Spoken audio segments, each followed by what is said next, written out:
Welcome to episode 340 of Lucretius Today. This is a podcast dedicated to the poet Lucretius, who wrote On the Nature of Things, the most complete presentation of Epicurean philosophy left to us from the ancient world. Each week we take you through the Epicurean texts and we discuss how Epicurean philosophy can apply to you today. If you find the Epicurean worldview attractive, we invite you to join us in the study of Epicurus at epicureanfriends.com, where we discuss this and all of our podcast episodes. We're continuing to go through Book 2 of Cicero's Academic Questions from an Epicurean perspective to assist us in getting a better understanding of Epicurus's view of the nature of knowledge. Today, we are reviewing the section of Book 2 where Lucullus is continuing to argue to Cicero that you, Cicero, and your skeptic friends are taking an incorrect view of knowledge, and that we Stoics have a better approach to knowledge. And in fact, given the position that you're arguing, Cicero, you can't know anything. You can't take a position on anything. You can't do anything because you can never know the difference between right and wrong, true and false. The Stoics are tending to talk in terms of knowledge being something that could not possibly be false. And the phrasing that they're using is going to require us to drill down into exactly how to interpret that phrase and how Epicurus would look at this issue of possibly being false. Last week, we finished up the episode comparing the Stoic position to the fable of the emperor's new clothes. And we talked about how later in this text, Cicero is going to say, don't blame me that you're frustrated, Lucullus. Blame nature for doing what Democritus said and placing truth at the bottom of a deep, dark well. The battle lines being drawn being that Cicero is going to resist what Lucullus is saying here by ultimately saying that we cannot claim certain knowledge of anything because it is always possible for us to be wrong. That's the situation that we're going to find ourselves in as we begin section 9 of Book 2. But before we do that, I'm going to turn it over to Joshua. He has some news from the world of Herculaneum texts to talk about briefly. And then when we finish that, we will go right into the text of section 9 of Book 2. Yeah, this actually came to us from Colosini, who posted a link to a website that was sharing the news that a papyrus scroll from Philodemus's library at Herculaneum, which was buried by the eruption of Mount Vesuvius in 79 AD, for the first time, a papyrus scroll has been virtually unwrapped and read from beginning to end. So this is quite an exciting time for people who study papyri, but also for, of course, people interested in Epicureanism. This is the largest library of papyrus scrolls to survive from the ancient world, and announced on June 25th for the first time they have succeeded in virtually unwrapping one of these scrolls. And the Vesuvius Challenge, that's the organization that organizes these prizes and puts up the money that the prize winners can win, has a PDF called Complete Virtual Unwrapping and Reading of a Rolled Herculaneum Papyrus. And on this PDF, there is a complete transcription of the Greek text of this papyrus scroll, P. Herc 1667, together with an English translation. And some of it is quite fragmentary, but there are other parts that are very readable. So I will post a link to this PDF in the thread for today's episode.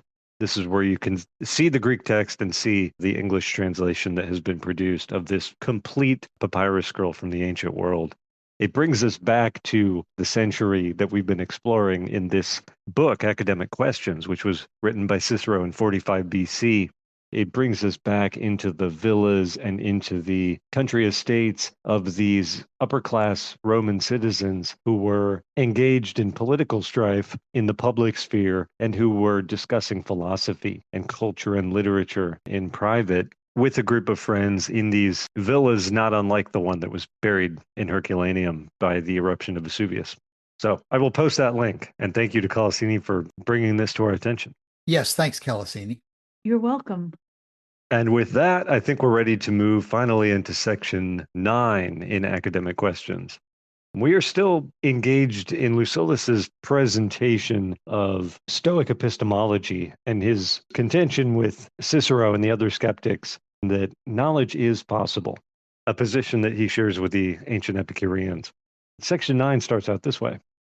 But if all things which are seen were of that sort that those men say they are, and by those men we presume he's referring to the skeptics, if all things which are seen were of that sort that those men say they are, so that they either could possibly be false, or that no discernment could distinguish whether they were false or not, then how could we say that anyone had either formed any conclusion or discovered anything? Or what trust could be placed in an argument when brought to a conclusion? And what end will philosophy itself have, which is bound to proceed according to reason? And what will become of wisdom, which ought not to doubt about its own character, nor about its decrees, which philosophers call dogmata, dogma, none of which can be betrayed without wickedness? For when a decree is betrayed, the law of truth and right is betrayed too, from which fault betrayals of friendship and of republics often originate. It cannot therefore be doubted that no rule of wisdom can possibly be false, and it ought not to be enough for the wise man that it is not false, but it ought also to be steady, durable, and lasting, such as no arguments can shake. But none can either be or appear such according to the principle of those men who deny that those perceptions in which all rules originate are in any respect different from false ones. And from this assertion arose the demand, which was repeated by Hortensius, that you would at least allow that the fact that nothing can be perceived has been perceived by the wise man. But when Antipater made the same demand and argued that it was unavoidable that the man who affirmed that nothing could be perceived should nevertheless admit that this one thing could be perceived, namely that nothing else could, Carneades resisted him with great shrewdness. For he said that his admission was so far from being consistent with the doctrine asserted that it was above all others incompatible with it. For a man who denied that there was anything which could be perceived made no exceptions. And so it followed of necessity that even that very thing which was not accepted could not be comprehended and perceived in any possible manner. Antiochus on this topic seems to press his antagonist more closely. For since the academicians adopted that rule, for you understand that I am translating by this word what they call dogma, that nothing can be perceived, he urged that they ought not to waver in their rule as in other matters, especially as the whole of their philosophy consisted in it. For that the fixing of what is true and false, known and unknown, is the supreme law of all philosophy. And since they adopted this principle and wished to teach what ought to be received by each individual and what rejected, undoubtedly, said he, they ought to perceive this very thing from which the whole judgment of what is true and what is false arises. He urged, in short, that there were these two principal objects in philosophy: the knowledge of truth and the attainment of the chief good, and that a man could not be wise who was ignorant of either the beginning of knowledge or of the end of desire, so as not to know either where to start from or whither to seek to arrive at. But that to feel in doubt on these points, and not to have such confidence respecting them as to be unable to be shaken, is utterly incompatible with wisdom. In this manner, therefore, it was more fitting to demand of them that they should at least admit that this fact was perceived, namely, that nothing could be perceived. But enough, I imagine, has been said of the inconsistency of their whole opinion, if indeed you can say that a man who approves of nothing has any opinion at all.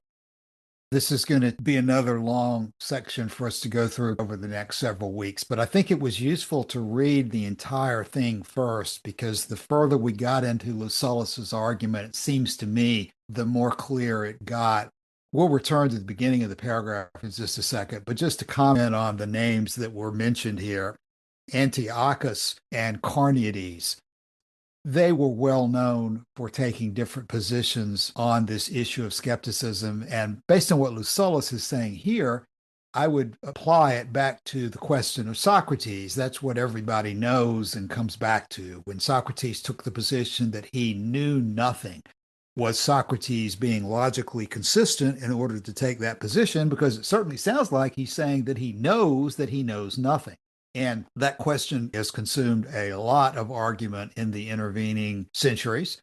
And Carneades appears to be rejecting Socrates' opinion and saying Socrates was wrong. He should not have said that he knew nothing because that implies that he knows something, and knowing nothing is something. And so Socrates is just being illogical, and you should not have any exceptions. If you're going to take the position you know nothing, there can be no exceptions to that rule. You cannot even claim to know that. So Carneades took the academic skeptics far into this realm of skepticism. Antiochus, and Lucullus seems to be citing him approvingly, Antiochus is taking the position, well, then what in the world are we doing philosophy at all about? Because the supreme rule of philosophy is that we want to separate what's true from what's false. And if we can't separate what's true from what's false, how are we going to make any progress? How are we going to know anything? How are we going to know what to desire, what not to desire, where to start, where to end up? We're not going to know anything if we take the position that we can't separate true from false. And so Antiochus tried to find some middle ground and say that we admit that perception is uncertain, but the fact that we perceive seems to be something that we do have knowledge about. And we'll get further into exactly what Antiochus is saying, perhaps as we go through this. But clearly, the debate is about whether you should take the radical skeptic position that nothing can be known, nothing can be perceived, because if you do take that position, you're going to run into all sorts of problems. And you shouldn't even be bothering with philosophy in the first place, because the supreme rule of philosophy is we're trying to separate the true from the false. And if you start out knowing you can't separate the true from the false, then what are you doing even talking about philosophy? So, again, Joshua, you pointed out last week, there are some commonalities between the Stoic and the Epicurean approach, because both Epicureans and Stoics are going to take the position that some things are knowable. And therefore, it does make sense to pursue philosophy, and it does make sense to try to determine what the ultimate good is. And it does make sense, based on the knowledge you get from that, to apply it to your life and try to live happily and more successfully using that knowledge. Okay, I think that's the general direction we're going in. If you have any comment on the general direction, Joshua, give us that now, and then let's go back to the beginning and deal with the first couple of sentences in section 9. Yeah, I think in this paragraph on Antiochus, we get the basic claim that Lucullus is making. The academicians have adopted a rule that nothing can be perceived, and the word for that is dogma. Are the academics not establishing as a dogma that nothing can be perceived? Which, of course, he's setting up as a contradiction in their argument. And this is the same kind of response that Epicurus has to the view that nothing can be perceived. Yeah, I think Antiochus is recognized as someone who was trying to come to a compromise position between these extreme positions of knowing nothing and having no exceptions to that rule versus the practical reality that you cannot apply that rule in real life and do philosophy or anything else.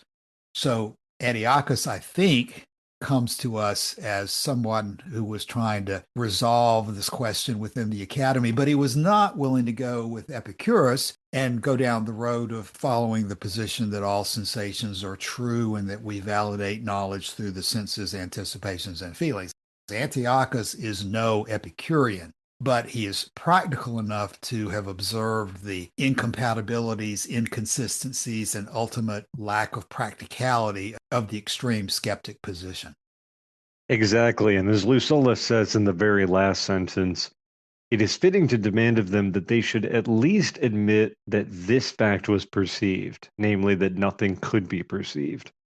So that's the point on which this entire section 9 seems to turn. And with that in mind, when we go back to the first paragraph in section 9, you begin to see the concern here, which is if nothing can be known, what end will philosophy itself have, which is bound to proceed according to reason, in Lucillus's view? And what will become of wisdom, which ought not to doubt about its own character, nor about its decrees, which philosophers call dogma, none of which can be betrayed without wickedness? For when a decree is betrayed, the law of truth and right is betrayed too, from which fault betrayals of friendships and republics often originate.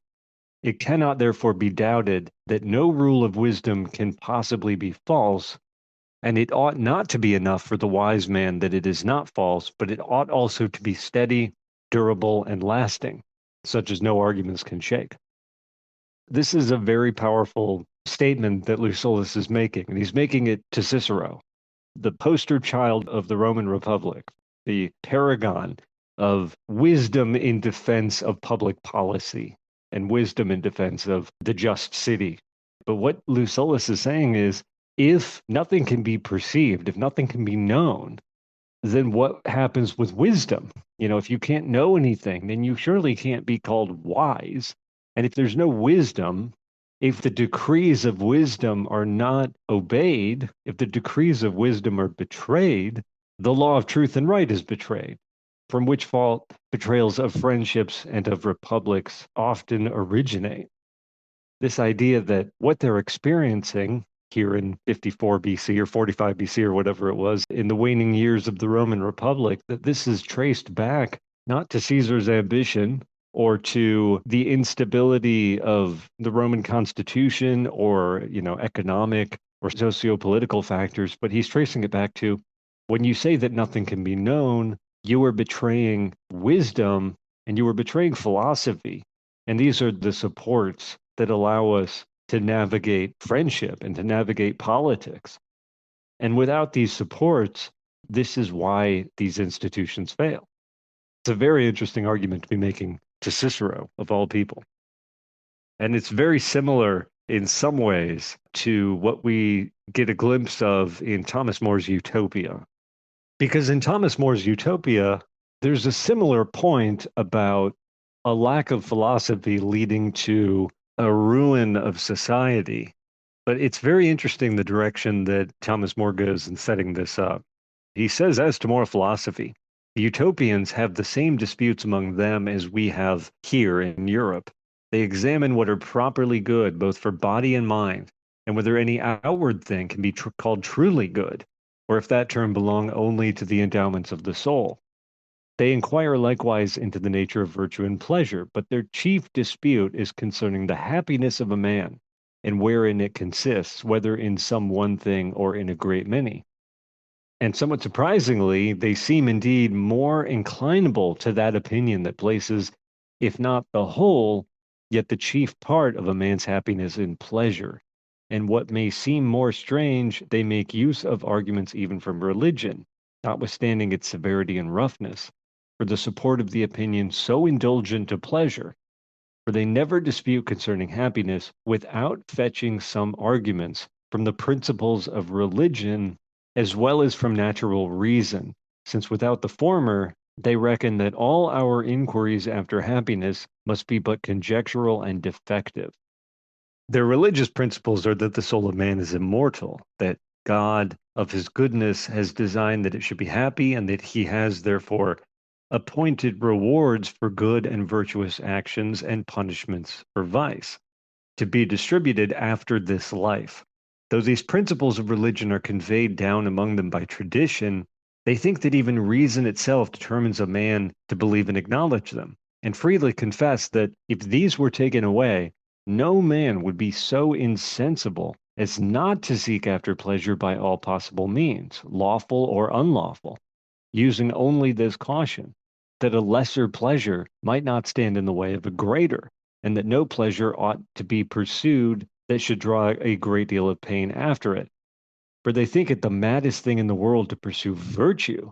That is a sour and difficult thing, and not only to renounce the pleasures of life, but willingly to undergo much pain and trouble if a man has no prospect of a reward. And from thence they infer that if a man ought to advance the welfare and comfort of the rest of mankind, there being no virtue more proper and peculiar to our nature than to ease the misery of others, to free from trouble and anxiety, in furnishing them with the comforts of life in which pleasure consists, nature much more vigorously leads them to do all this for himself. A life of pleasure is either a real evil, and in that case we ought not to assist others in their pursuit of it, but on the contrary, to keep them from it all we can, as from that which is most hurtful and deadly. Or if it is a good thing, so that we not only may, but ought to help others to it, why then ought not a man to begin with himself? Thus, as they define virtue to be living according to nature, so they imagine that nature prompts all people to seek after pleasure as the end of all they do. However, the religion and philosophy of the utopians is built up in this reasoned argument, right, that develops by stages. And if you knock out the support structure of that argument, then suddenly the conclusion becomes untenable and unviable. And for this reason, we see the original king of utopia making a law against people who violate the terms of the religion and the philosophy. Utopus, writes Thomas More, made a solemn and severe law against such as should so far degenerate from the dignity of human nature as to think that our souls died with our bodies, or that the world was governed by chance without a wise overruling providence. But they all formerly believed that there was a state of rewards and punishments to the good and bad after this life, and they now look on those that think otherwise as scarce fit to be counted men, since they degrade so noble a being as the soul, and reckon it no better than a beast's. Thus they are far from looking on such men as fit for human society, or to be citizens of a well-ordered commonwealth, since a man of such principles must needs, as oft as he dares do it, despise all their laws and customs. For there is no doubt to be made that a man who is afraid of nothing but the law, and apprehends nothing after death, will not scruple to break through all the laws of his country, either by fraud or by force, when by this means he may satisfy his appetites. These are two very, very different arguments, but they have a kind of similar foundation, and that is, just like with the utopians, Lucullus is building up a case here that if you cannot perceive anything, then how do you form any conclusions? Or what trust could you place in an argument when brought to a conclusion? And if you can't trust in conclusions, what end will philosophy itself have, which is bound to proceed according to reason? And what will become of wisdom? And so you build this up slowly, but at the very bottom of that is the ability to obtain knowledge. And if you get rid of that, you destabilize the entire pillar. And the thing that's sitting on top of this pillar is human society, properly functioning human society. And if the pillar collapses, what happens to that society? This is what Lucullus is kind of holding out as a threat to the academics, saying, this is where your philosophy leads people. It leads people to founding their lives not on sure, steady rock, but on quicksand. And for the utopians, the claim is that they have this knowledge that there is life after death. And if you don't accept that there is life after death, their argument falls apart, right? And their column crumbles. And the society that is built on top of that column is in the same position as the one that Lucullus is threatening here. That is perhaps a slightly strained comparison, Cassius, but it should probably set up something for you to respond to, I think. Yes, it certainly does set something up for me, and I don't consider it to be overly strained. I think it's a very useful train of thought here to pursue exactly what this means in terms of Thomas More's thought. So, what More is doing through your King Utopus's law that you must believe that there's a life after death, and you must believe that there is an intervening, supervising God, is he has abandoned the field of logic and reason and saying, I can't really prove that, but I'm going to pass a law that requires you to think these things. And so, from that point of view, Thomas More should have been equally or more concerned not only about requiring people to believe that there's a God and requiring people to believe there's life after death, but he should be going back one step further and say, you must believe that there's a difference between true and false, between right and wrong, between knowledge and lack of knowledge. He's not going far enough and attempting to make up the difference by just passing this law to require it to be so. All sorts of things could be said about that, no doubt. But to set up a fictional situation like that and to leave out the fundamental of there being a difference between true and false is a interesting and revealing comparison, I think. because that's ultimately behind and prior to the conclusions about gods and life after death, reward and punishment, and so forth. And I think this points out something that I would also focus on in this first part of section 9 that I think illustrates the difference in direction that the Stoics and the Epicureans are going.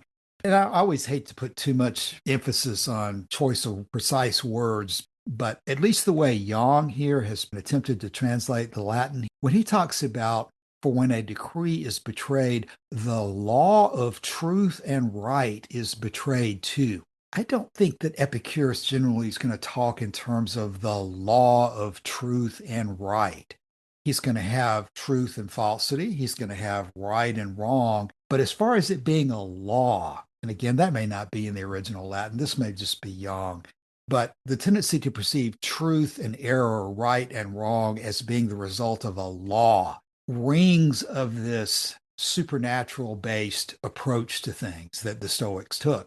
And also in the final sentence that you read in the first part there, it ought not to be enough for the wise man that it is not false, but it ought also to be steady, durable, and lasting, such that no arguments can shake. I sense the same echo there because while certainly Epicurus would say that the things that he knows are steady, durable, and lasting to a degree, they are steady, durable, and lasting only to the degree that they continue to be validated by the observations of the senses, anticipations, and feelings. In Epicurean philosophy, there is no controlling God, there is no fate, there is no force of necessity that requires things to be where they are. So in both of these cases, I'm probably making too much of the precise translation that Young has made here, but I would point out that I think you'd find this to be a difference in direction between Epicureans and Stoics. The Stoics are looking for some supernatural basis that provides a steady, durable, lasting, and in fact, eternal law of truth and right, which is not going to be the perspective of Epicurus. It's going to be a much more circumstantial, practical reliance on the senses, anticipations, and feelings for the validation of what is in fact true and right, steady, durable, and lasting. All of those things are something that we must validate through our senses, anticipations, and feelings. This is not something that we're looking to discover through reason or religion that has been established by gods eternally. Yeah, and the Latin phrase for law of truth and right, or however Young phrased it, Rackham translates it as the betrayal of the moral law. And in Latin, it's lex veri rectique. So lex is law, veri is truth, and rect just means straight, or can also just mean right. So the right and true law, that is right there in the Latin text. And in Epicureanism, there is no idea of a logos that sort of threads its way through nature, and that by living in accordance with the logos, we are living rightly and truly and justly and morally. I think logos in that context is both law and word. And extending that comparison, Joshua, the word moral, does Epicurus talk about the moral except in terms of pleasure and pain? No, he tends to talk about justice rather than morality separate from pleasure and pain.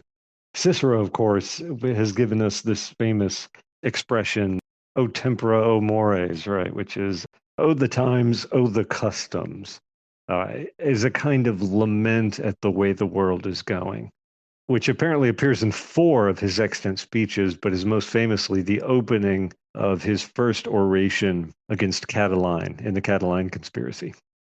Oh, the times, oh, the customs. The Senate apprehends this all. The consul sees it, yet that man is living.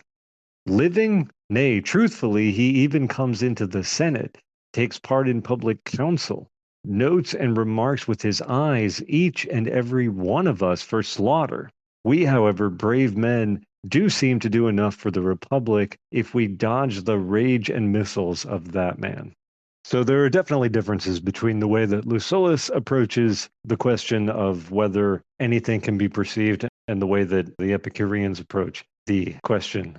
And they reach very different conclusions, in all other areas of their philosophies, but they are kind of close to each other in dealing with this kind of radical skepticism, which claims that nothing can be known. Joshua, as we move slightly further, my attention is pulled towards a reference in the next paragraph, which is largely devoted to Lucullus reciting Antiochus's argument that the primary goal of philosophy, in his words, the two principal objects of philosophy are the knowledge of truth and the attainment of the chief good.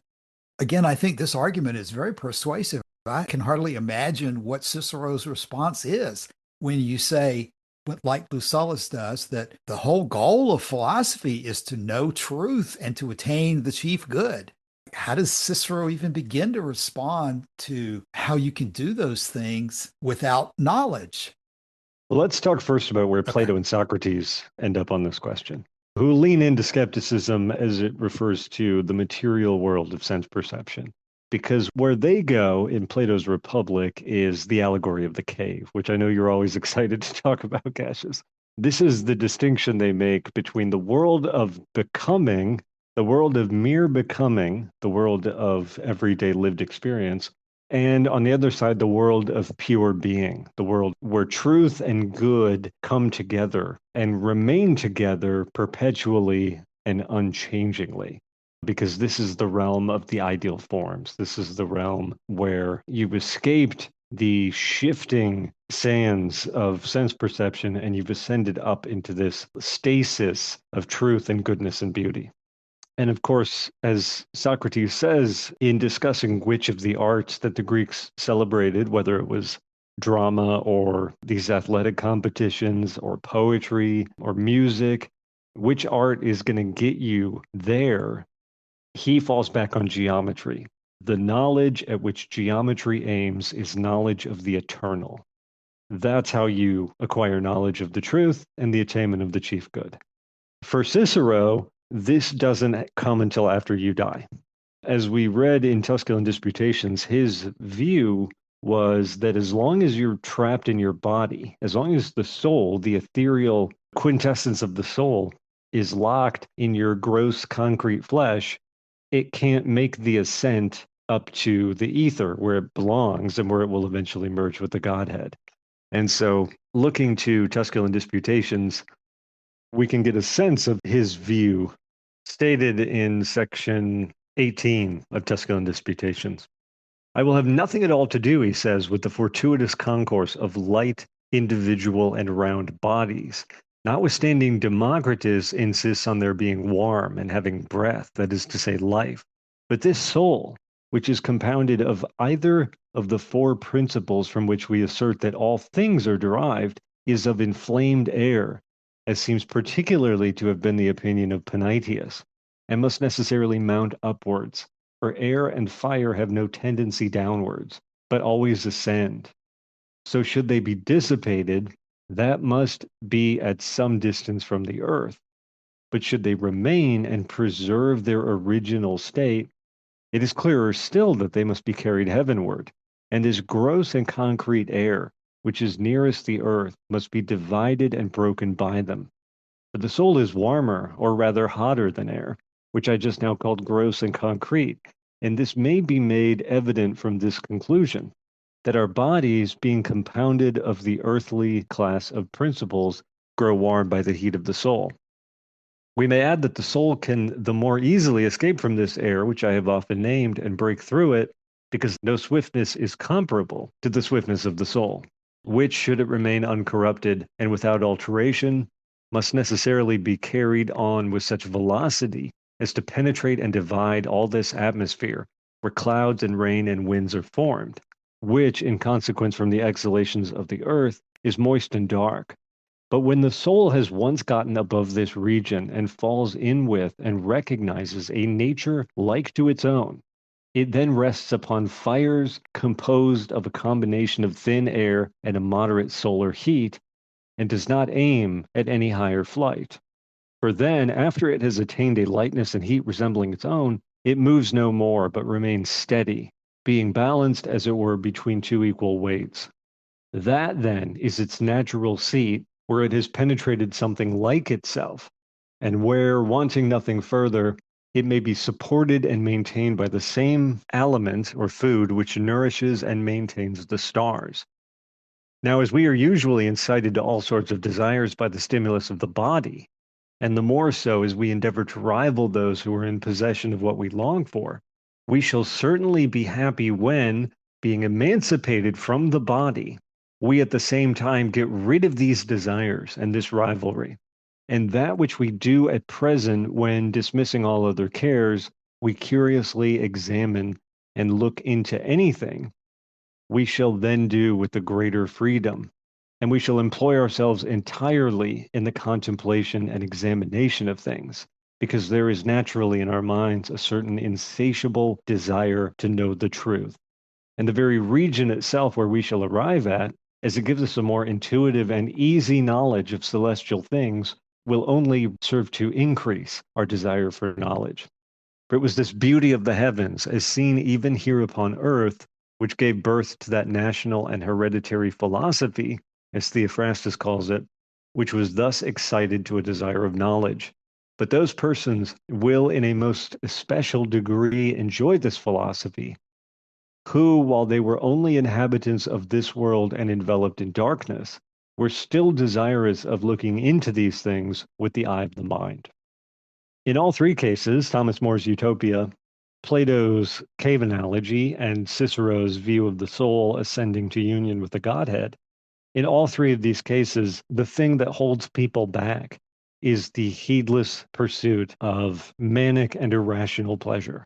That's the problem you have to get over in yourself. And shedding your flesh, which is the locus of the desire for pleasure, getting rid of that is the step you have to complete in order to ascend. How revolting an idea. That's my response to Cicero and Plato and Socrates on this point. The idea that if we're not attached to the pleasures of this world, when it comes time to float through the heavens, we'll float faster and rise higher if we're not bound by our desires for the things of this world. The things of this world are so much more natural to us than the things of the heavens because this is our home, right? We don't live in a star, we live on a planet in the gross and concrete air, as Cicero terms it. So I can't say enough about how much I reject this view of pleasure, of knowledge, of wisdom, and of philosophy. The idea that the purpose of philosophy is to cut yourself off from the pleasures of this world so that you can ascend to the ether after you die and join in union with true and perfect knowledge, and that the people who are going to be successful at doing that, as Cicero says at the end here, are the people who, even though stuck in this world, enveloped in darkness, were still desirous of looking into these things with the eye of the mind. When you get up there after you die, then your eyes will see clearly. But on earth, they're clouded over. So what do you see with? You see with the eye of the mind. It's this probing force of reason that allows Cicero to think that he has attained knowledge in this world, or at least to come very, very close to knowledge in this world when he speaks of what is probable. In the next world, he won't have to speak of what is probable because he will see the good and the beautiful in their truth. Joshua, I completely agree with revolting and the other ways that you have described these views that Socrates, Plato, Cicero, and so forth are advocating. That's what we're trying to focus on as we discuss Epicurean philosophy. That's what we're trying to bring out in these podcasts. And it really is foundational to understand these issues. The question of whether you should want to live happily, the question of how to live happily, they all presume that there is a difference between true and false, that there's a difference between the known and the unknown. At this basic level is the place you have to start to getting confidence in your conclusions. You know, we've had a number of discussions on the forum recently that seem to me to go in this direction. It is a hugely important observation to make that Epicurus is constantly using the argument that these false ideas we're talking about are self-refuting, turning them back on themselves, just like Cicero is going to do with when the Stoics claim that none of them are smart enough to be true, virtuous, wise people. What they're saying is that they have no knowledge themselves. They're no different than Socrates in that sense. And that is an example of turning the logic back on itself to illustrate the point. Epicurus does this especially in the issues of determinism and here in this question of knowledge. As Lucretius points out, he who claims that they know nothing is saying that they know nothing, including that they know nothing even about what they're asserting. It makes no sense to assert as knowledge that you know nothing. That's a self refuting argument. The same with necessity, determinism.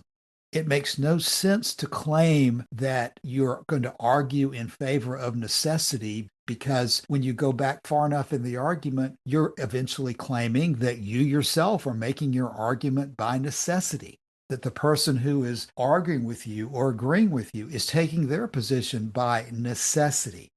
There's a self refuting, self contradictory premise embedded in your position that can be seen and drawn out and used to illustrate why that position should be rejected. Not just why it makes no sense, because you're still trapped in this issue of logic and playing games with words. The real issue is breaking out of those logic games and actually living your life in a way that makes sense and having confidence in doing that. And that's why you need these tools, and why Epicurus's examples are useful to all of us, because it's pretty difficult to just start from scratch and get up in the morning and try to compete with thousands of years of arguments that have been designed exactly for the opposite purpose, for the purpose of confusing you, for the purpose of making you conform with orthodoxy and the establishment and the way they do things. Just like in Thomas More's Utopia, these people pass laws that make you accept things that you should not accept, that are not by nature established and proven and beyond doubt. And what Epicurus is doing is pointing the way to a natural, true way of looking at knowledge, at looking at necessity, at looking at pleasure, at looking at morality, at looking at where we stand in the universe, that allows you to get out of the box that society seeks to place you in. So, as we begin to close this episode, I think we've seen more good arguments today from Lucullus about the importance of knowledge, the importance of wisdom, and having a framework to understand everything that helps us understand Epicurus's emphasis on the same argument. As we close today, Joshua, any final thoughts? You know, when we first read section 9, it seemed like we were not going to have much to talk about here, but we managed to really bring out some interesting stuff, and I hope that it's been interesting for the people listening as well. His point, though, in section 9 can be summarized really in a single sentence, which he does a couple times throughout. It is fitting, he says in the last paragraph, to demand of the skeptics that they should at least admit that this fact was perceived, namely that nothing could be perceived. They should admit that this at least is a dogma on their part, even if they hold no other dogma. And so as we go forward in the text, we're going to be talking about the nature of the mind and the nature of the universe that we live in, the skill with which nature has made every kind of animal and human beings above all, and how the mind of man is especially useful for the study of the things that philosophy is interested in. And so, for all of those reasons, I think it's very helpful for us to be able to plug into this world, as I mentioned at the beginning of the episode, that is constantly being rediscovered in new and interesting ways. With the ongoing study of the Herculaneum papyri, with the renewed interest and interpretation of these ancient texts, I think that there's quite a lot of interest that we can get out of this. And it's certainly very helpful. I know for me, I know it's helpful for you, Cassius, as well, to go through these arguments that were so paramount in antiquity and that people today seem to be less interested in, but we're still dealing with the conclusions, with the effects, with the assumptions of these arguments. Today, we just don't have the language or the jargon or the skill to talk about it in the way they talked about it back then. And that's, I think, part of why it's so important to go through these texts. I agree, Joshua. It seems like today we've been beaten down to just abandon all of these issues and act as if they're not important. But they are as important today as they were then, and they are of paramount importance in all times. So we'll continue to go further with this next week. As always, we invite everyone to drop by the Epicurean Friends Forum and let us know if you have any comments or questions about what we've discussed about Epicurus. Thanks for your time today. We'll be back again soon. See you then. Bye.